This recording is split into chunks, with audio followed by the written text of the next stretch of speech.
पाकिस्तान का general Asim Munir field marshal बन गया है और कल से यह खबर पाकिस्तान की खबरों में दिलचस्पी रखने वालों के लिए मनोरंजन का सबब बनी हुई है कि आखिर भारत के हाथों पाकिस्तान की चौतरफा फजीहत कराने वाले मौलाना जनरल मुनीर ने शहबाज शरीफ सरकार से द फील्ड मार्शल की उपाधि किन शर्तों पर छीनी है। क्या मौलाना जनरल अगला अयूब खान बनेगा? क्या पाकिस्तान फिर टूटने वाला है? पाकिस्तान में इसकी सबसे बड़ी चर्चा है।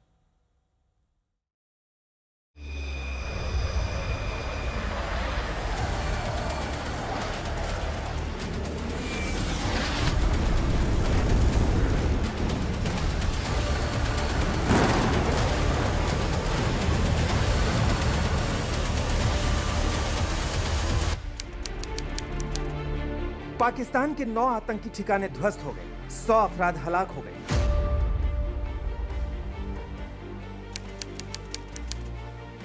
पाकिस्तान के 11 एयरबेस तबाह हो गए, न्यूक्लियर ठिकाने ने धुआं छोड़ दिया। फिर मौलाना मार्शल कैसे बना? We are two nations. We are not one nation. So because of that, our forefathers they struggled. Maulana martial ऐसे बना क्योंकि वो फौजी नहीं, रेडिकल कैरेक्टर में आ चुका था।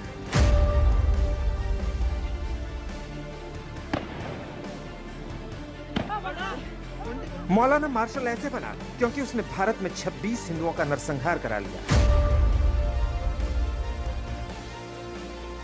मौलाना मार्शल ऐसे बना कि उसने पाकिस्तान को पानी के लिए तरसा दिया। मौलाना मार्शल ऐसे बना कि उसने अपने ही मुल्क में मासूम बच्चों पर ड्रोन अटैक्स करा डाले। पाकिस्तान के 60 साल की तारीख में ऐसा पहली बार हुआ है जब एक नाकाम जनरल ने जमहूरियत के चोले में बैठी हुकूमत से अपने लिए ताज छीना।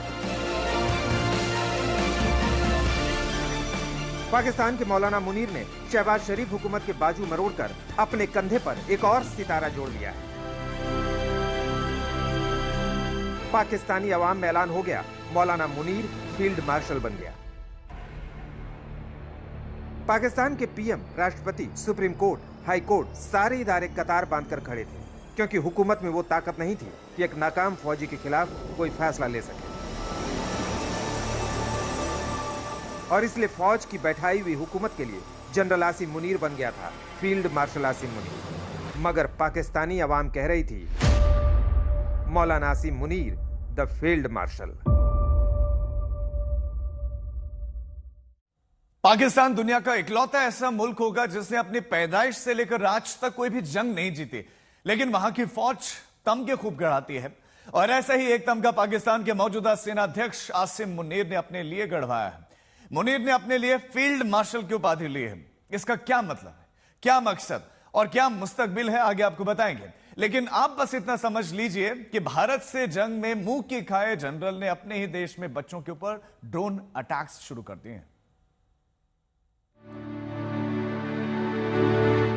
3 महीने का फूल सा बच्चा,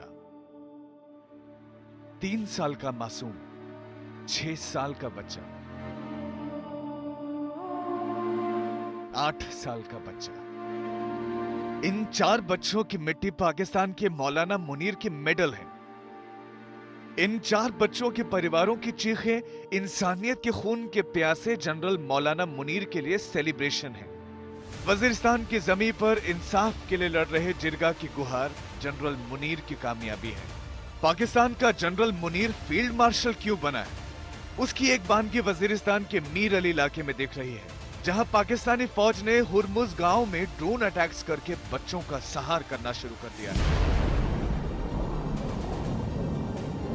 पिछले 2 दिनों से वजीरिस्तान की आवाम सिर्फ इसलिए 4 बच्चों की मिट्टी लेकर धरने पर बैठी है कि उन्हें बस इतना बता दिया जाए कि इन बच्चों पर पाकिस्तानी फौज ने ड्रोन अटैक क्यों किया।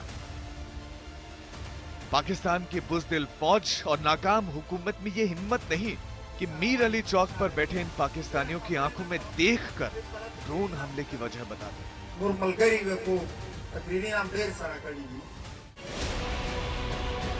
यह है पाकिस्तान का वो रक्षा मंत्री जिसके पास वक्त नहीं कि बच्चों पर हुए पाकिस्तानी फौज के ड्रोन हमले पर मुंह तक खोल सके।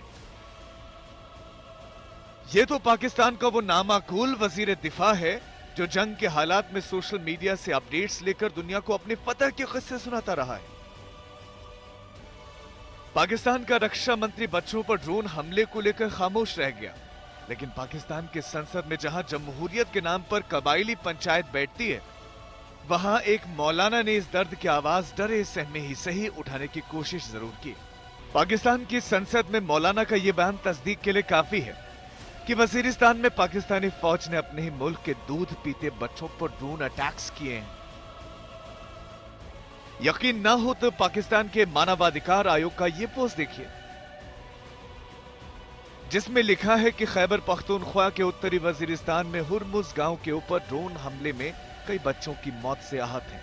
वजह पता नहीं, लेकिन लगातार ड्रोन हमले गंभीर चिंताजनक हैं और मानवाधिकार के खिलाफ हैं।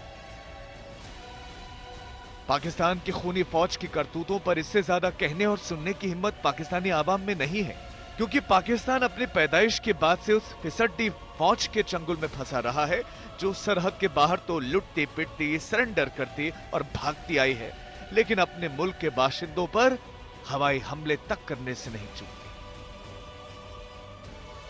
आज तक ब्यूरो।